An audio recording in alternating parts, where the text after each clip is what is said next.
cold wind, like a predator, pierced through the abandoned yards and old houses on the outskirts of Blackwood. In this grim corner, amidst broken streetlights and ringing silence, a solitary figure wandered, Jack. His large, scar-covered body was a testament to years of relentless struggle. Every mark on his skin told a story of battles where there was no room for mercy. Slowly, almost uncertainly, Jack moved across the cracked asphalt. The strength that once made him invincible was gradually fading under the weight of exhaustion. But within him burned a primal instinct for survival, not allowing him to stop. Suddenly, a gust of icy wind carried an almost imperceptible scent. Jack froze, his keen nose picking up an aroma that was alien to this place. It was not the scent of prey or food. It was something else, strange and alluring. He listened intently. A barely perceptible sound, fragile and quiet, like a call, reached his ears. Experience, honed by years of survival, made him move cautiously. His body tensed as he began to creep forward, guided by intuition. The faint sounds became clearer, turning into a barely audible cry. Between two old rusty containers, he noticed a small bundle wrapped in a worn blanket. It was a child, tiny, fragile, like an autumn leaf. He moved slightly, and his faint cry penetrated deep into Jack. His hunger and gnawing pain suddenly gave way to a new, previously unknown feeling. It was stronger than the desire to survive. It was a drive to protect. Jack approached cautiously. His massive figure cast a shadow over the bundle, shielding it from the wind. The dog lowered his head, sniffing gently. His warm breath touched the child's face, making him whimper softly. This sound echoed in Jack's soul, touching strings he hadn't known before. Inside Jack, a battle raged. His exhausted body signaled that he had no strength left, but a new surge was stronger. He carefully lay down, wrapping the child with his body like a shield, protecting him from the cold and wind. The warm little bundle moved slightly, as if sensing the protection. Meanwhile, the night engulfed the city, wrapping it in a thick darkness. The cold intensified, seeping into every crack. Jack, lying motionless next to the baby, warmed him with his breath. He understood. Ahead of them lay many more trials. But now he had a goal, to save this fragile life. Over Blackwood, the night thickened, covering the city with a dense blanket of darkness. The wind, piercing the empty streets, howled in the narrow alleys, seeping through the cracks of windows and the walls of abandoned buildings. Under the container where Jack had sheltered the infant, time seemed to stand still, and the night seemed endless. The dog, accustomed to the cruelty of life, had now become an unyielding barrier between the child and the relentless cold. His massive body warmed the baby, shielding him from the icy gusts of wind. Jack lay curled around the little one, his breath rising and falling with the rhythm of the night. His alert ears caught every sound, and his eyes, gleaming in the darkness, scanned the surrounding silence. His body, exhausted by hunger, demanded food, reminding him of it with pain. Every cramp in his stomach echoed with a painful echo, but Jack ignored it. His thoughts no longer belonged to himself. All his attention was focused on the little creature who needed his protection. When the baby stirred, making a weak and plaintive sound, Jack lowered his head, gently touching the child with his wet nose. This soft gesture filled his heart with a strange feeling, a sense of duty, strong and unfamiliar. The child quieted down, pressing against the warm fur. The temperature continued to drop. The cold became unbearable, and Jack realized. Staying here meant putting both of them in danger.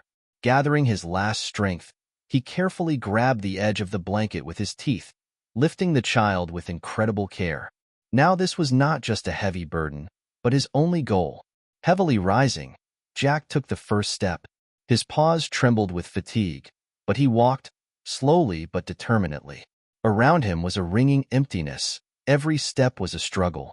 But in the amber eyes of the dog, a resolve burned brighter than any pain. The dark silhouettes of the forest in the distance beckoned Jack with their silence. Perhaps there, among the trees, they would find a place to shelter from the cold. The abandoned streets of Blackwood remained behind, and the forest greeted them with wary silence. With each step, the smell of damp earth and pine needles grew stronger. But Jack knew that the night forest could be dangerous, and his instincts remained on guard. The soft ground gave way under his paws, and the rustle of leaves underfoot accompanied each step. The child in the blanket breathed weakly but evenly. This sound gave Jack the strength to continue, despite the pain in his paws and the fatigue that filled his body. When the moonlight began to break through the dense canopy of the trees, illuminating the path, Jack realized this night would be a test. But he would not retreat, for now his life was tied to the one he carried. The forest, which had covered them with a thick veil of darkness, greeted Jack with frightening silence. Tall trees, like watchtowers, stretched upward, and their branches hid the moonlight. Each step of the dog on the damp ground echoed with a barely audible rustle, as if reminding him that here they were waiting not only for the cold, but also for danger. The smell of damp soil mixed with the aroma of pine needles, filling the air with the thickness of the night. Jack moved cautiously, every muscle in his body tensed. The slightest sound made him alert, but he did not allow fear to stop him. The baby, securely wrapped in a blanket, breathed quietly, occasionally stirring, and this only strengthened the dog's resolve. Suddenly, his keen ears picked up a faint but alarming sound, the crack of a branch.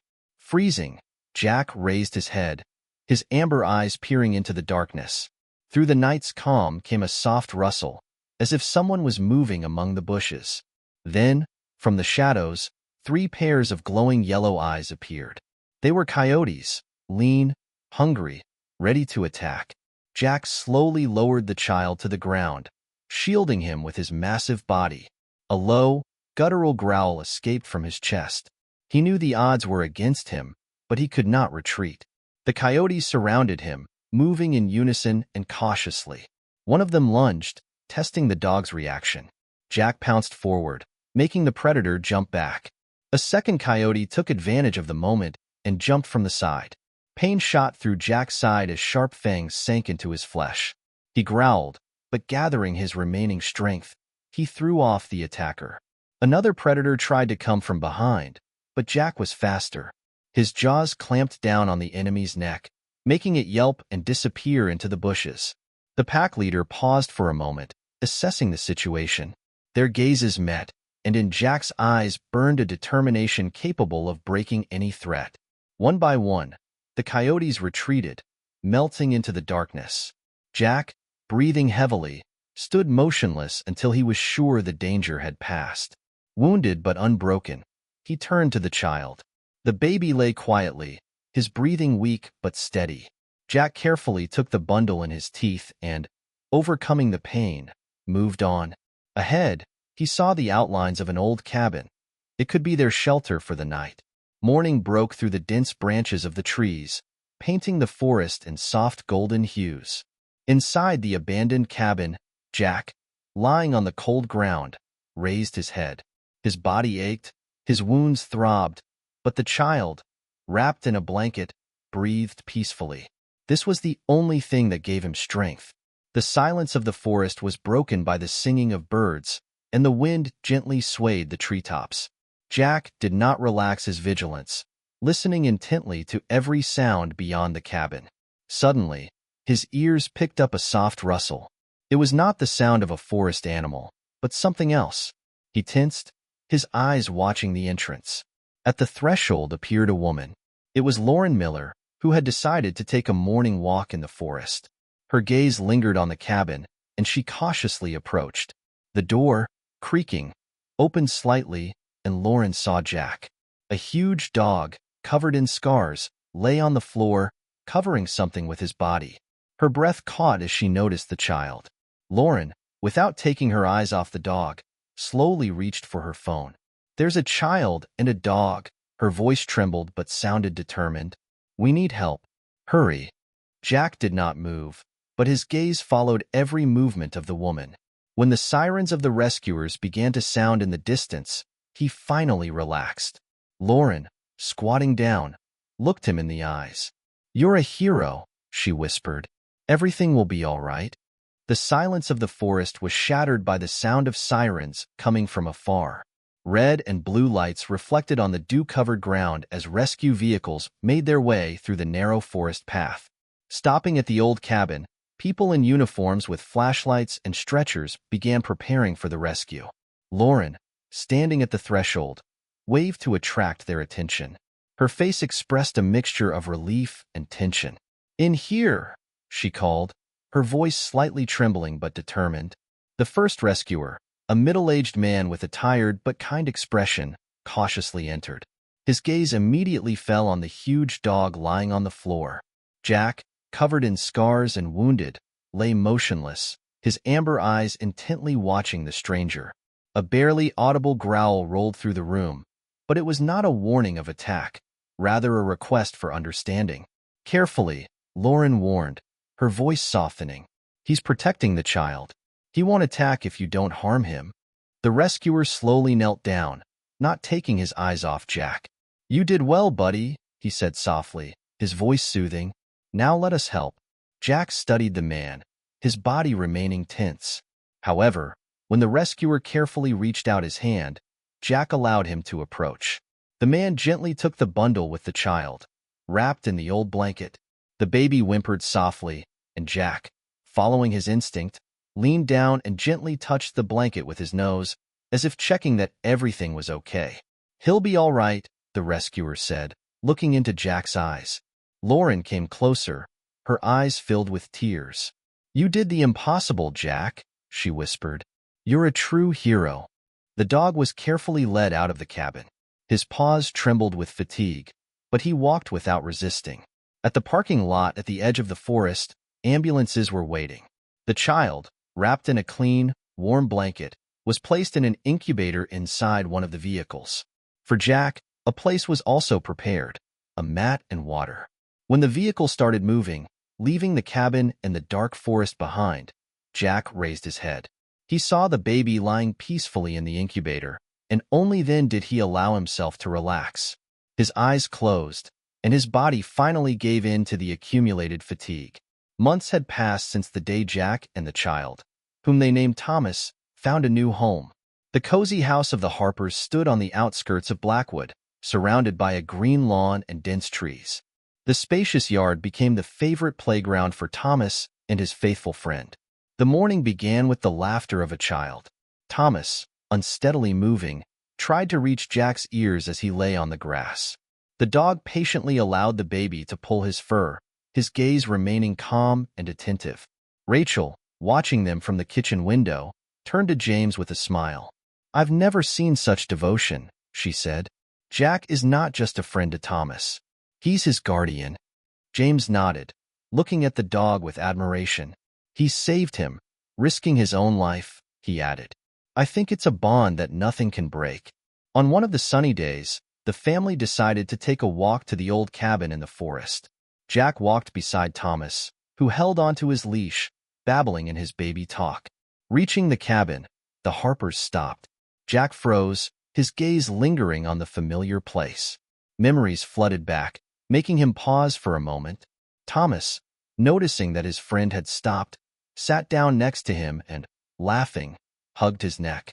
Jack lowered his head, gently nudging the baby with his nose, as if saying that everything was all right now. On the way back, the family stopped by the river. Thomas played with sticks, and Jack lay nearby, watching his every move. The Harpers sat nearby, enjoying the moment. "He found his home," Rachel said, watching the dog. "This is his place." As evening fell over Blackwood, the family gathered in the backyard. Thomas, tired from playing, fell asleep, climbing onto Jack's back. The dog carefully curled up, covering the baby with his massive body. Jack raised his head and met Rachel's gaze. Her soft fingers touched his head. "You're part of our family, Jack," she said warmly. "We'll always be grateful for what you did." Jack's tail slowly wagged, and his eyes gleamed with wisdom and understanding. At that moment, he knew he had found what he had always lacked, a home where he was valued and loved. The story of the dog and the rescued baby forever remained in the hearts of the people of Blackwood. It became a symbol of love, devotion, and the strength of spirit. Jack, once a stray dog, found not only a family but also a life filled with meaning. As the night enveloped the Harpers' home,